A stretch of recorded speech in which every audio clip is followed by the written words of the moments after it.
Hello there, and welcome to another gameplay video of World of Warships. Today I'm gonna show you some gameplay from my Tier 5 US cruiser, the Omaha. This ship is overall very good. It's maneuverable, it's fast, it has very nice guns, and it even has torpedoes, which have a limited range, but in some cases can be really useful.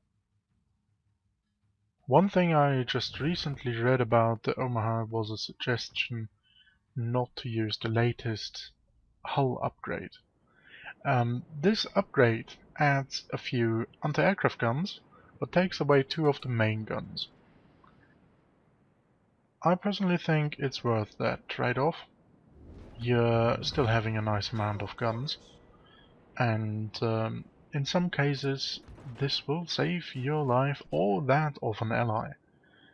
In that Tier 5 cruiser, you will quite some time be in matches with Tier 3, 4, and 5 battleships that, especially of course in Tier 3 and 4, can have quite a lack of firepower against aircraft.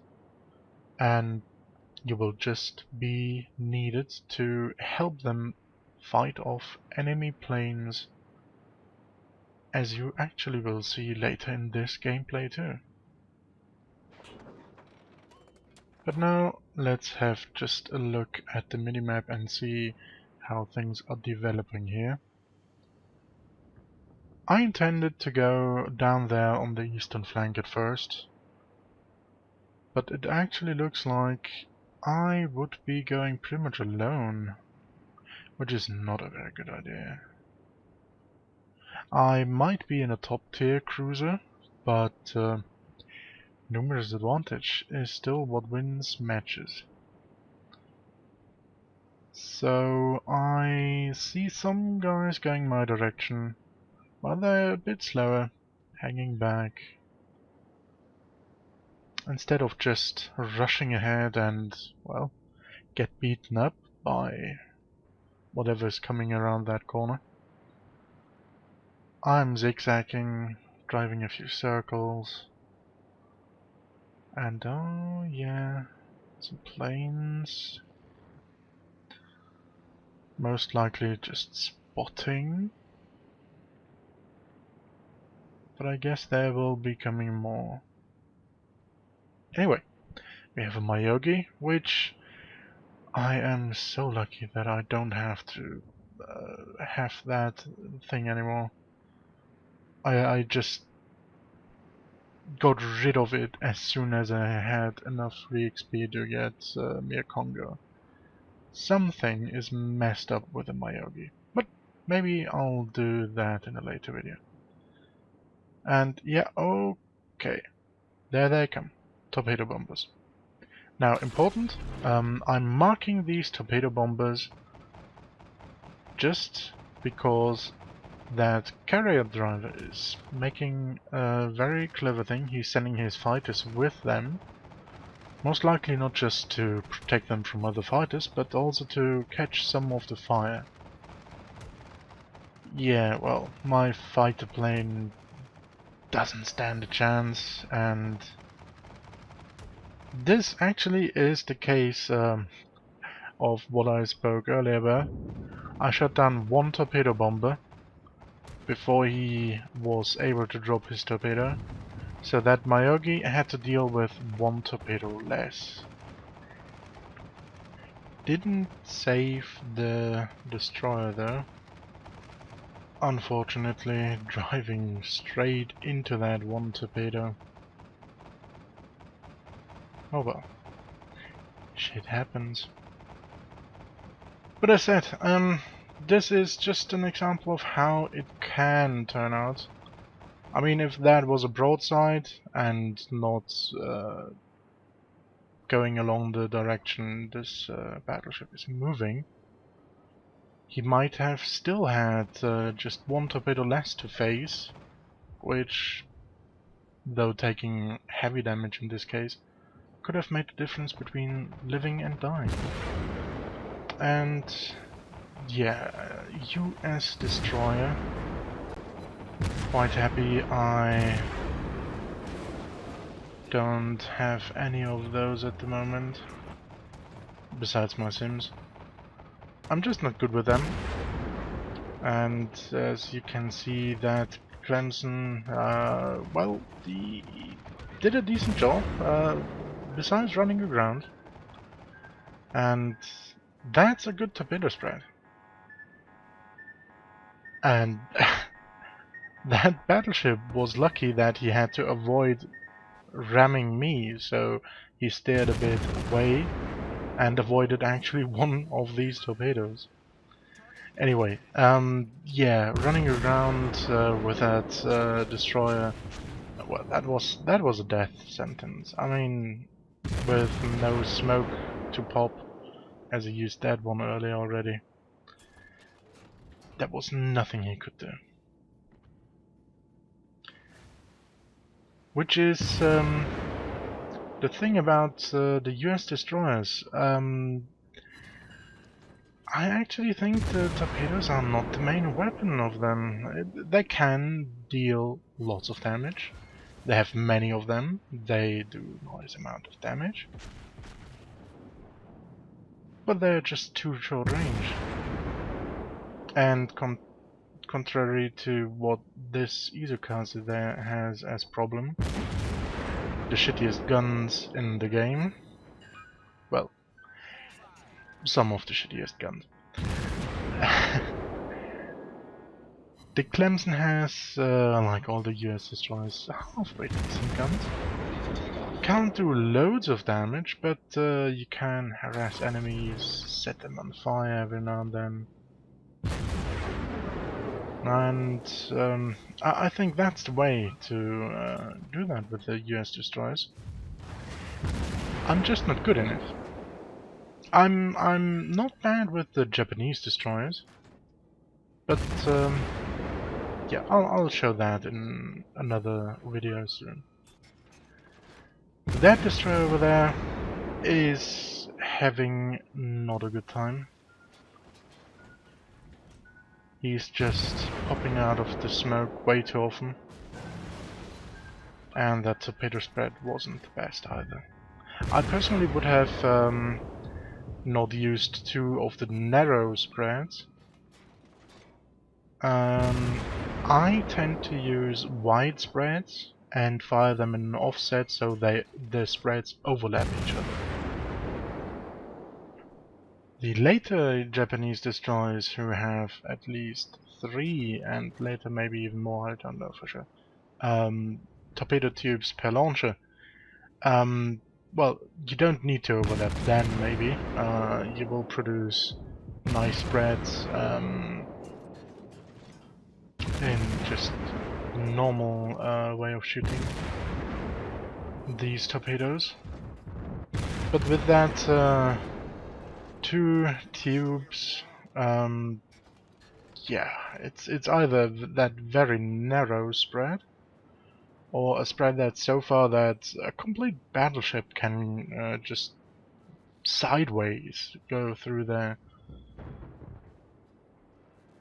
And just over there we saw that torpedo bombers coming back for that South Carolina. Unfortunately, I didn't see it and was not even remotely close enough to help. Anyway, this flank over here, I'm not sure. I'm undecided at that point. This juicy Wyoming over there.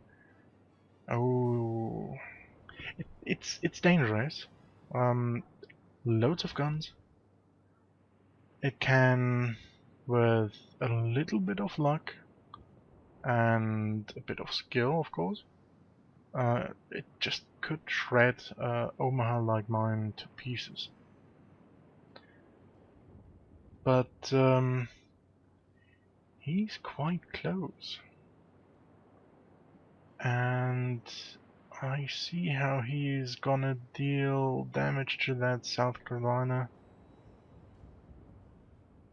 So he will have something else to shoot at. That means this is a distraction. And he's really close. I mean, really close. That's already 7 kilometers now.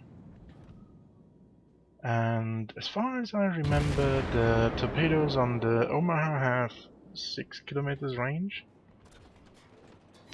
I thought about it for a second there. But obviously, this would be a spread that he could just avoid easily. Now, that doesn't mean that I'm not gonna fire a spread in his direction. I just need to get into a better firing position. Running around doesn't really help in that, of course, but yeah, well. He's busy doing some stuff to other ships, and oh god, he's burning. Ooh, he's turning. That's not good. That's not good. That's not good. Come on, before he kills me. And he... Wait a second. Is that guy shooting HE? That guy just gave away a kill. He could have killed me with that salvo. He was hitting me really nice midships with HE. The Wyoming has 305mm guns. With that thing, you fire HE only at higher tier battleships that you otherwise won't do any damage. Maybe even other Wyomings. Or against sorry, of course not cruisers, destroyers. But pretty much everything else, go for AP. I mean, I'm astonished. Even watching this gameplay now, days after it happened, I can't believe shooting HE at a cruiser. That's just a cardinal sin. I mean, you just don't do it. The thing is, he didn't even have an excuse to load HE at that moment. I mean, there was not a single target in range for him that made it necessary to load HE. There were battleships, there were cruisers. I have no words for this. I mean, the destroyer we have is way down south, near the enemy base, hunting the carriers. The only thing he could try to shoot at is our carriers, but I mean, seriously, you just need to pay a little bit attention at least to the minimap. Then you will see that up there is a whole lot of enemy ships waiting for you when you're steaming through that gap between the islands. And no, no, really, no words. He could have killed me. Likely he would have killed not only that South Carolina, but the other Omaha that was somewhere around there. Now it seems way down in G4. I didn't actually pay attention where he went while we were busy with that battleship. But yeah. Overall, a very lucky game, and one that paid out big time. I mean, oh yeah. It's it's unfortunately not giving as much detail, that overview. Um, I'd love to see how much damage I did to every single of those targets, not just how often I hit them, but you can see the overall damage. That's a solid 70 something thousand. That's solid. Yeah. With the Omaha, okay, I'll take that. Yeah, and no AP damage taken, all only HE. That means even that for the Taka was shooting HE. I mean, that guy should too have 5 AP. So overall, this brings today's video to an end. Lesson learned, ammo choices are important. I hope you enjoyed the video. I'll be uploading some more videos soon. This time a bit sooner than it took me to make that second video after the first one. And I hope to see you next time. Servus, goodbye.